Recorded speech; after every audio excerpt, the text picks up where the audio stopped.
Hello, good morning, good morning, good morning, everyone. It is Thursday, 10:30. We are here with Consciousness Conversation. Really looking forward to today's conversation. How are you this morning?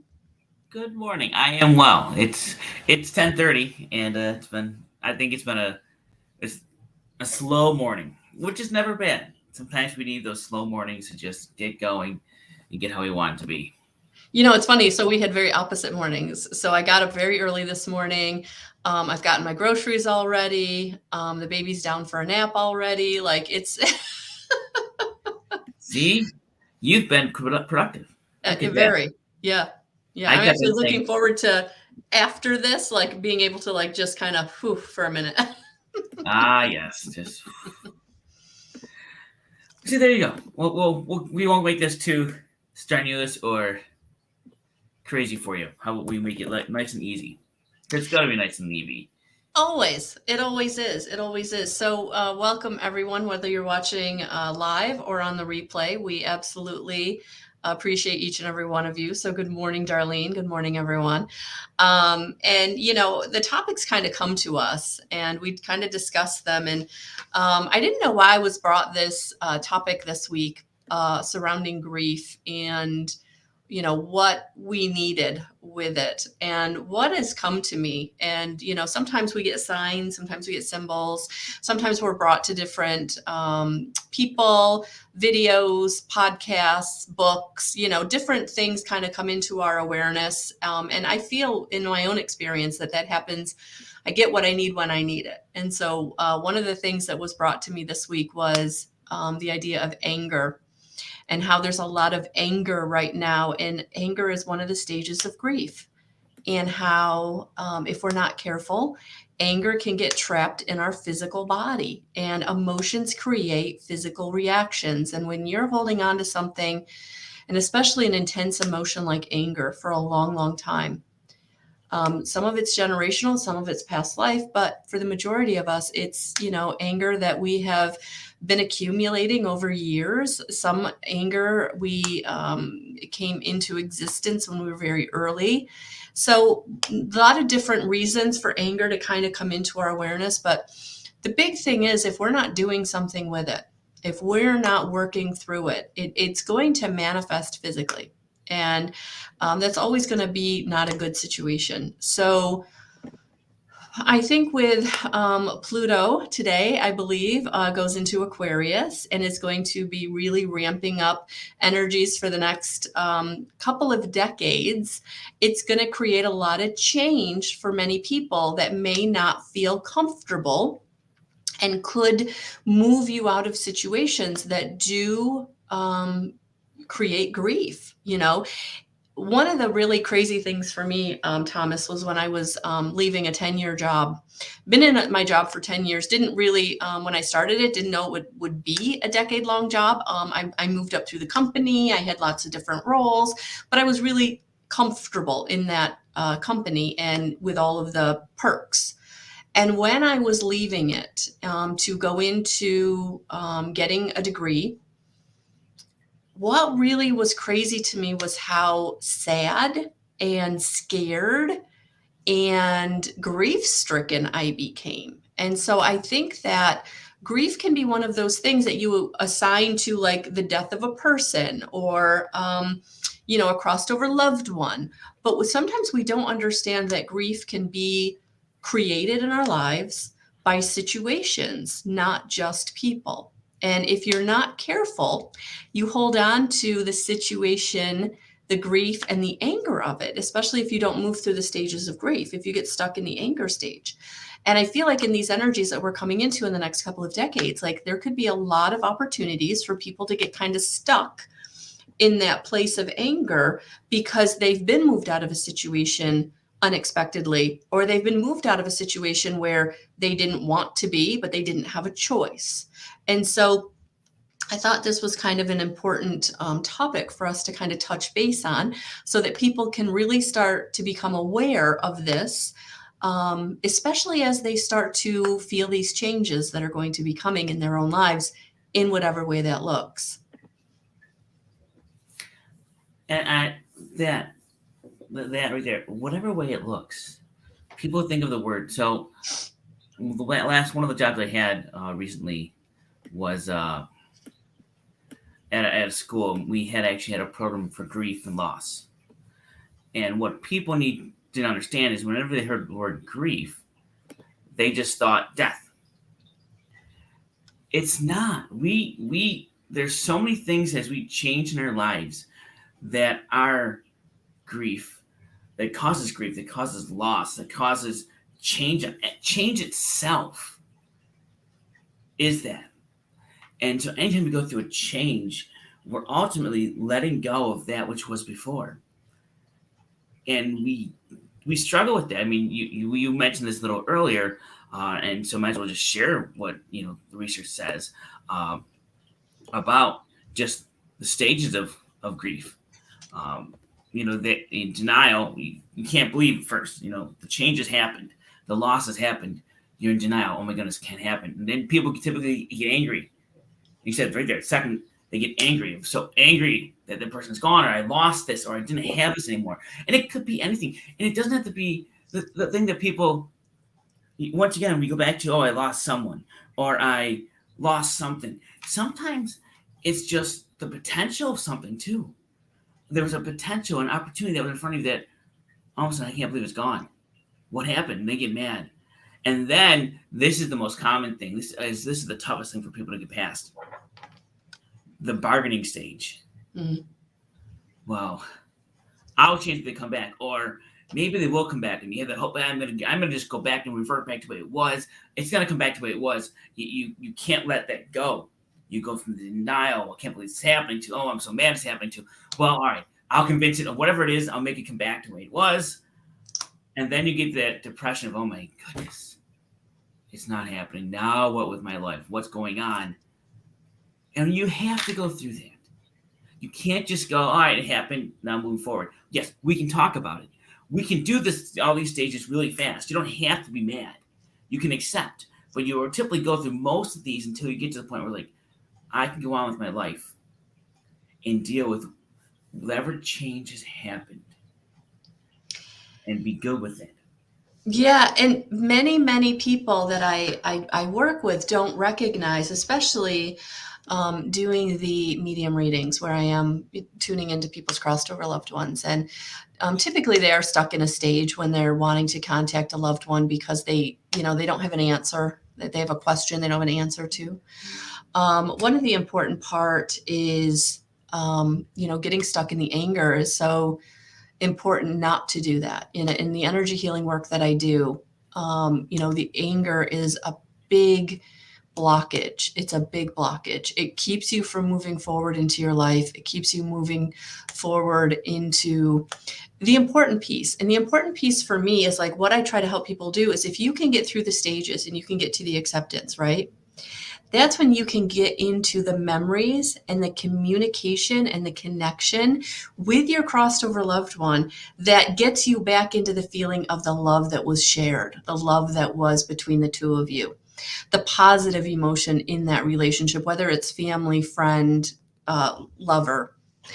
And oftentimes people get so caught up in the denial and the anger, I can't believe this happened. And why did this happen? Why? Tell me why, right? That they start to internalize that. And that's when you start having some of your own problems. You start manifesting situations that you don't want in your life. You manifest situations that don't feel good. You have a lot of blockage, which creates in your physical life a lot of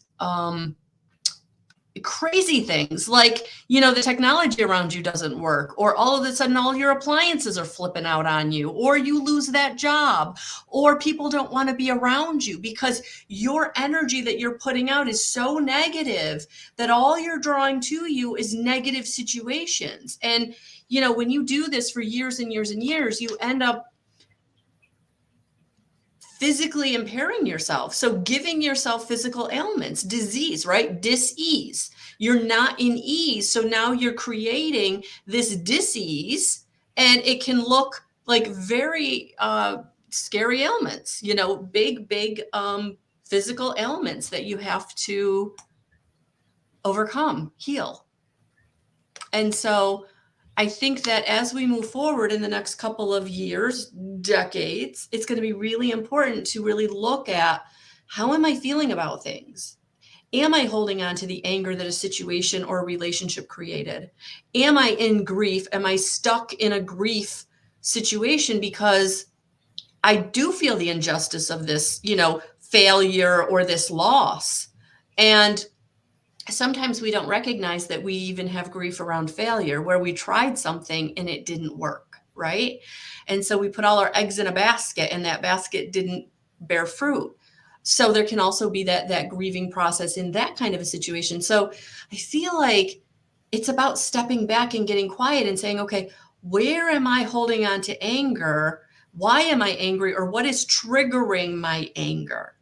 The anger that I'm holding on to, what are the situations that are triggering this? And where do I need to become more self-aware about where I'm being triggered and how I'm putting myself in different situations to be triggered? Because sometimes when you get comfortable, even in a negative situation, you keep seeking that comfortable situation out.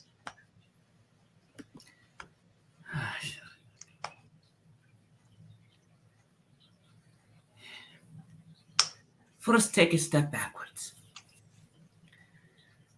When we talk about the grief, we talk about the loss. When we talk about both of them, you go through all this, and we laugh because you don't need to. But you first must understand, to make it all better, where you fall into this place, what you are here for, what you are doing. When you lose something, not someone, we talk about something first. The relationship, the job, the item, the thing you thought you were going to get, the potential, whatever it is. It's only because it wasn't for your highest and greatest good at this moment, at this now. And so it is tough because you thought you wanted it. You thought and you expected it to be the right answer for you. But honey, it was not. The right answer will come for you if you surrender by putting out the hope, putting out the intention of what you want for your highest and greatest good, and let us do it.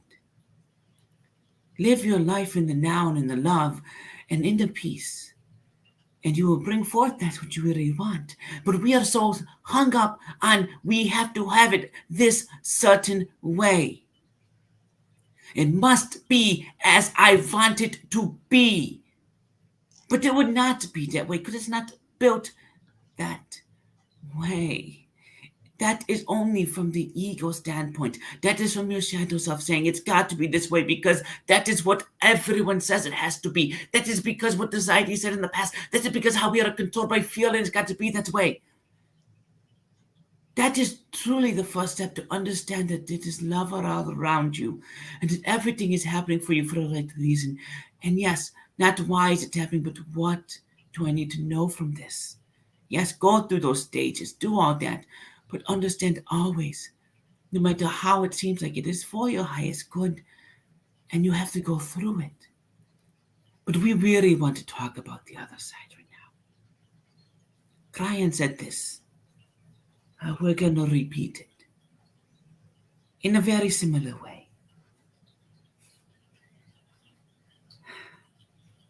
You must first understand, when you lose a person in death, understand first you do not know what love is. You think you know what love is, but you do not. Love is so deeper and stranger and different than what you really can imagine, what people tell you. Your soul, your higher self, your body is in such love with those that we call your soulmates. And not the kissy soulmate. Your parents, siblings, close friends, those around you, sometimes teachers. There's so many. But particularly, let's talk about parents and children. You have a contract with them. What you don't understand, because you are so linear thinking, is your soul is multidimensional and in more than one place at a time. It is connected to all of us. But more than anything, your soul has an agreement with those that are your closest soulmates. And in particular, your parents, siblings, and children. And we see this when we lose, particularly the parents and the children. When we do, you think they go to heaven? Do you think they go to the spirit realm and they're there and you've lost them for good? Darling, that is not true. Not at all. They have an agreement with you to stay with you until your last breath. That is part of the agreement of the love that is so deep that you cannot fathom. For the loved ones around you, they will stay with you. Now, you must understand the soul is so diverse and multidimensional and can be in so many places at one time. But when you hear that voice in your head that sounds like your father that passed, or your mother, or someone close, or you know that you were pushed in a direction that your mother would have pushed you into, and you can't explain it, because humanity says it can't be explained and it's not real. But it is, because they have never left you. They are always part of you, with you, by you, with so much love and pride for what you're doing, and all they want when they pass, that is their opportunity. You don't see this, people. When the loved one like that passes, it is, especially the parent, it is their time to truly love you in such an unconditional way that it is so great and so powerful that you cannot fathom it as a human. You don't understand that because you haven't been taught that yet. You don't know that because you can't feel that yet, because we can't hold on to those memories every time we reincarnate, because we can't. And when they're here, you might be like, I can never, why would I choose this mom, this dad? It was a terrible. But you did. And free choice came in. And what happened because it was planned. But when it's all said and done, and the sibling, the parent, passes. Oh my honey. It is at that moment that they get to truly fulfill a purpose and an agenda and a life that is so much more meaningful to you than they could have ever done as a human. And we don't realize that. And we think they left us for good. And even those people that have lost children, it is the same way. Because in those cases, more than anything else, in those cases, they came for a short time for you, not for them, for something you needed, whether it was in that short span of life or after that happened, to be that guardian angel around you, to be that support around you that you needed, because what you wanted in this life, what you have in this agenda, cannot always be completed. It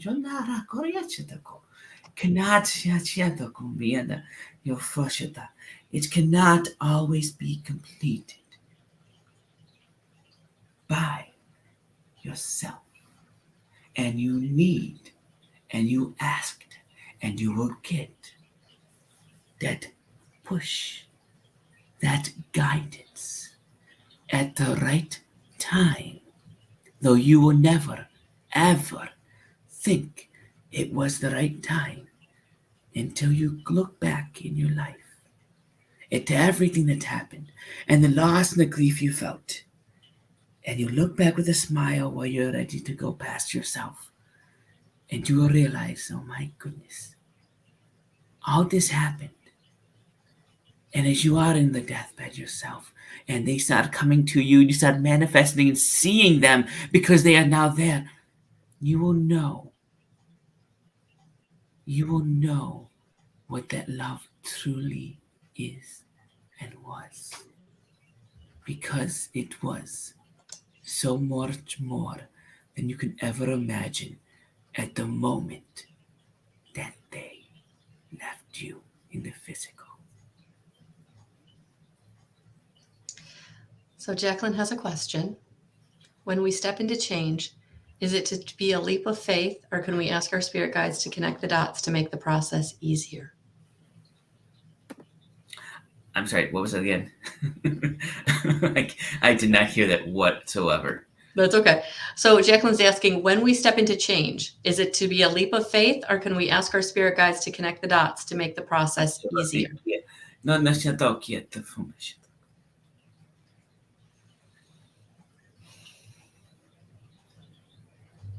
The dots will be connected by you. Yeah, so don't. Yata.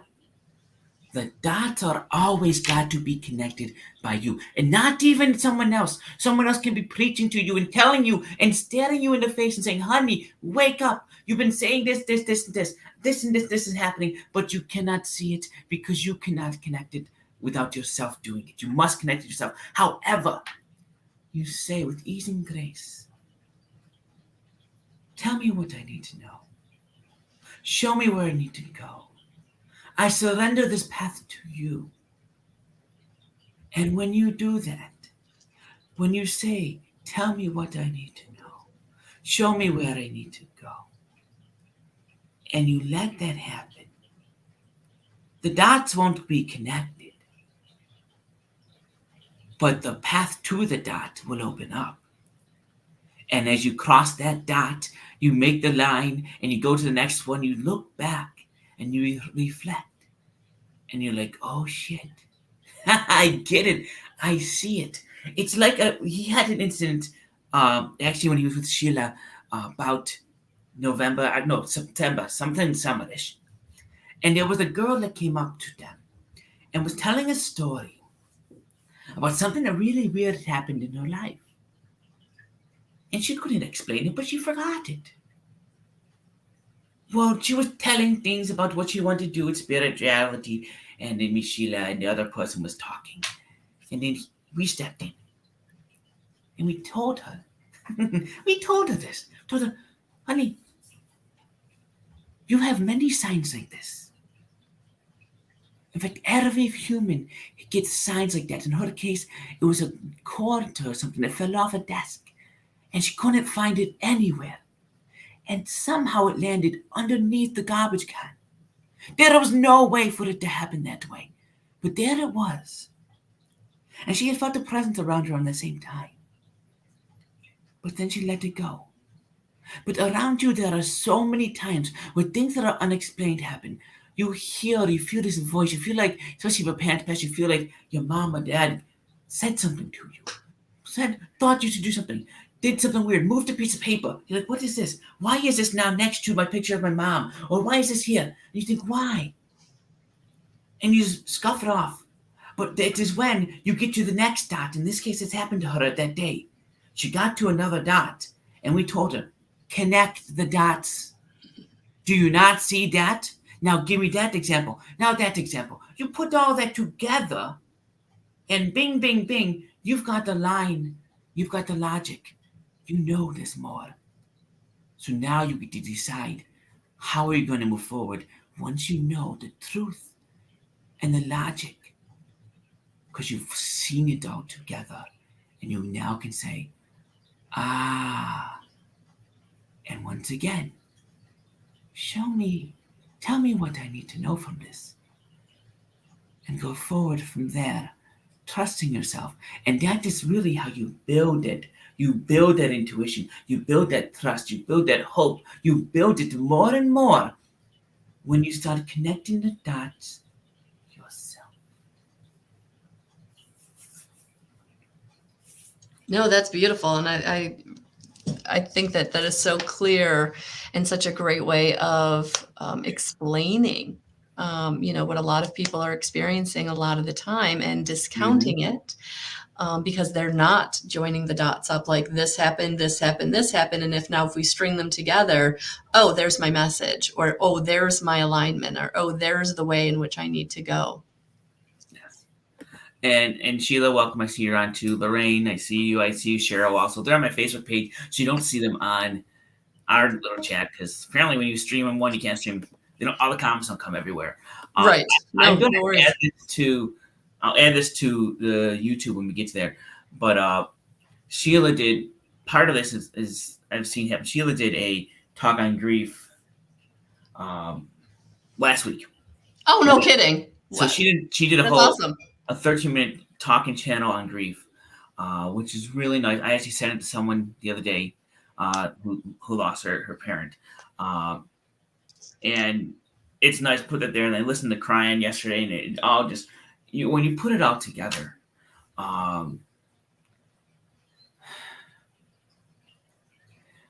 Loss is inevitable. Grief is going to be inevitable. But if you understand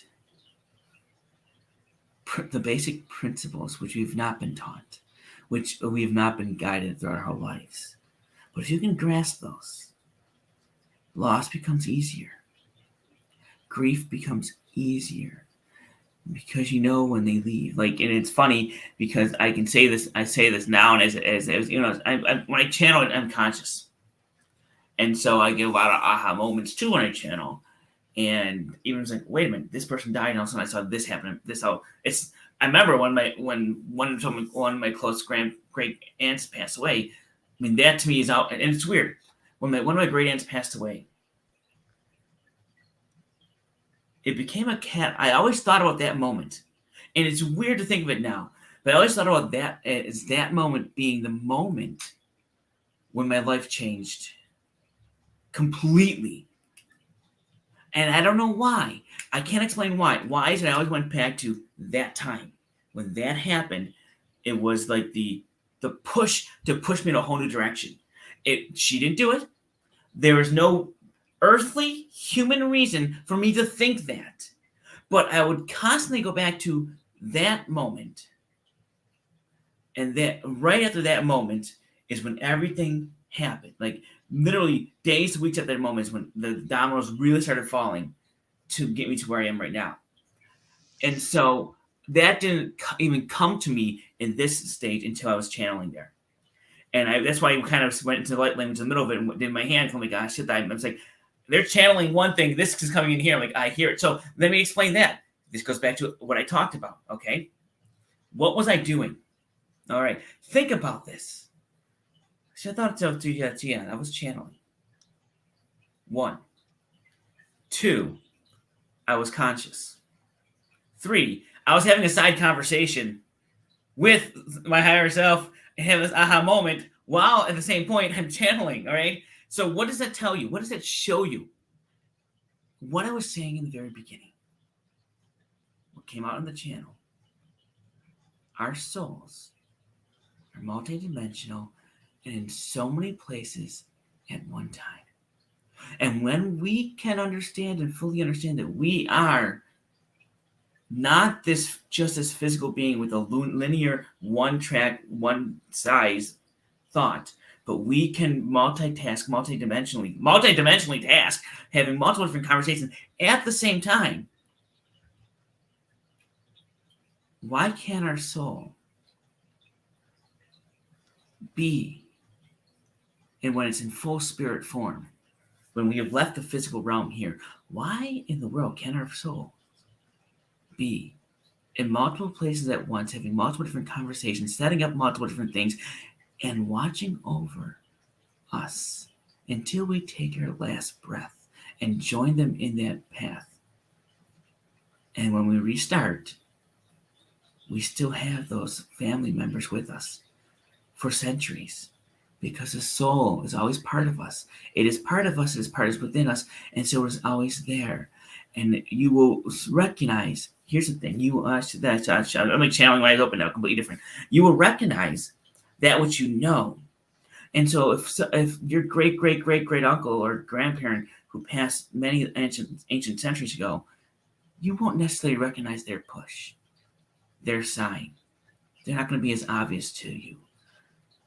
But if a close loved one passes, you will think of that. Why did this come? Boy, that's something like my mom would say. You'd be like, well, maybe it was my mom. Well, I'll tell you what, it was. Okay? There's no doubt about it, except for you give your own doubt. And this is when we can start changing that up and changing your thoughts with this. But you saw it live happen there. Okay, you can go. Well, guys, that's it. We are out of time. So, just a couple things that I'm just going to, hold on a second here. Say, I see what some other people are writing here. Yes, and Sheila says this. I'm going to say the same thing, kind of the answer of Jacqueline's question. Connecting the dots, she goes, ask your loved ones for direction on everything. Mm-hmm. Ask your loved ones, ask your guide, what do I need to know? Ask for that direction. You have to connect the dots. They can open the path if you're surrendering to them to bring you on the path for your highest and greatest good. Take out the expectations and let the path go. Because when you add here's the funny thing, going to the grief and everything. Okay, we add the expectation. All right, I'm trying to get something narrow here. Tape. I'm trying to get the tape open. I can't do this tape. All right, we add expectation. Imagine this tape is rolled. All right, out.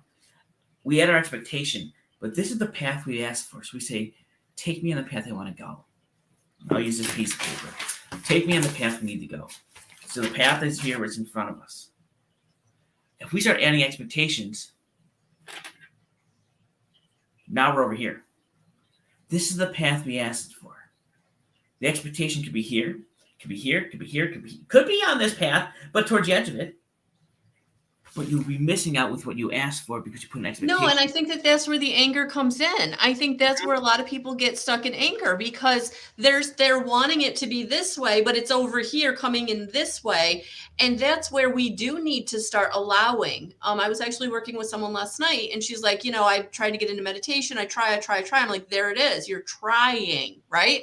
You're blocking yourself. You're making yourself crazy. And for some people, you get into that anger and you hold on to that because it's not happening the way I want it. Right. Things aren't going in the direction that I want them to go in. That change was made and it wasn't a change I precipitated. It so what you said right there. Okay. What you said right there is perfect because we can be given all, and this is really tough. And it happens to me. I can be given all the signs in the world. Here you go.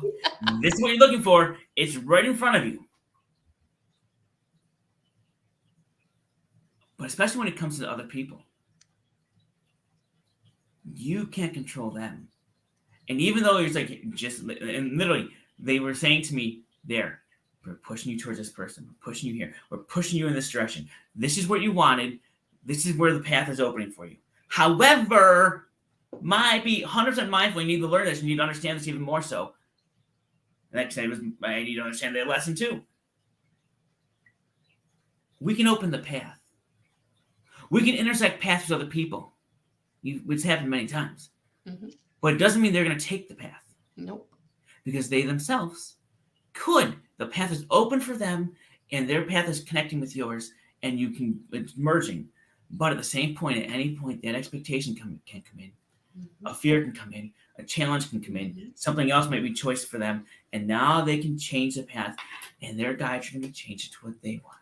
Mm-hmm. And so that is how we go with the life as we go. And I want to share this one quote. It was wonderful. I got it the other day. Let me see if I can find it real fast. So I really liked it. There we go. Talk among yourself. So someone, I would see now, I say talk about yourself, and now I'm talking instead. That's what I do. No, I listened to, a friend of mine told me listen to someone that was doing tarot cards. I'll listen to you. Even on occasion, I rarely listen to, I have tarot card, I do my own thing. But there's times you just need someone else to give you this because you're inside your own head. But I love this quote that she was saying, so she's talking about Scorpios because, hey, I'm a Scorpio. But, when you give humans the control, you will be disappointed all the time. Mm. The only person that has the best interest all the time is you. The only person that has your best interest all the time is you. The God inside of you. Mm-hmm. So think about that. Let that resonate. When you give humans the control, you will be disappointed all the time because you're putting your faith, you're putting the control of your life in a human hand. But the only person that has your best interest all the time is you, but not you. The God inside of you. Mm-hmm. Those around you will always have your best interest and open the path. And if you can surrender and trust them, and it comes down to give it to here. This is all right. This is the other, I had to write these 2 quotes down right away. Especially for Scorpios. All right. And all those others are overthinking it into your head. That first part. It's God inside of you. Give the control and the trust they had as your best interest. It opens the path for you that you've been looking for. You decide how far you want to stay on it, where in the path you are, and what you do. The second thing is, especially when you're waiting, especially when you want something to come up, give it to the universe. Surrender it, and then go play. Mm-hmm. So many times we have this grief. We have these things happen. We have a loss. And then we go back to those stages again. And we get hung up on one of them. Mm-hmm. The denial, the anger, the backtracking, oh my goodness, separation, I need to get back, the depression. We get stuck in one of those 4 stages. Mm-hmm. But at that point, and Ryan says this when he does in the book The Journey Home with Michael Thomas. At that point, what you need to do is play. Have fun. Get out of whatever it is that's bothering you. Change your environment. Leave it and stop. It's tough something, but go do something that will distract you. Because you need to get out of that, step away, so then you can come back to it with a refocused mind, the refocused thought process, with a new change of yourself. It doesn't mean you're not going to come right back and get into depression. That will happen, especially with loss. But accept it, feel it. All right, no, not enough. I need to change again. I need to just go off and be, especially when you're waiting for something to come. You are in this journey. You're like, where is it?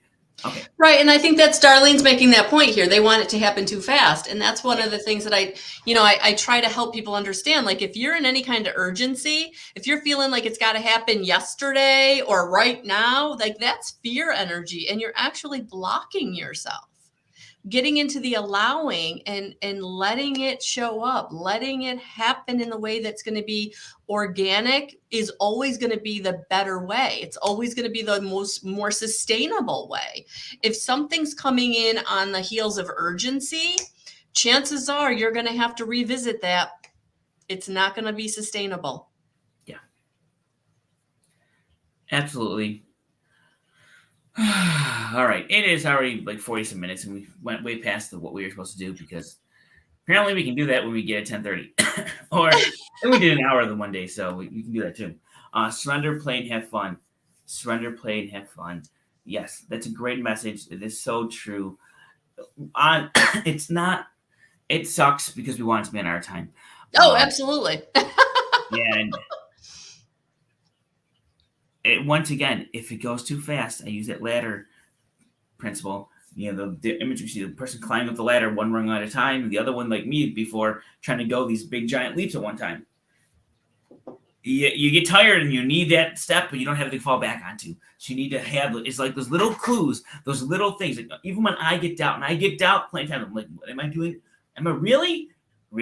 Am I doing this? Am I really saying what messages? I'm really channeling. And I just have to sit back and put all the pieces. Once again, look back at the signs, connecting those dots again to remind myself, oh yeah.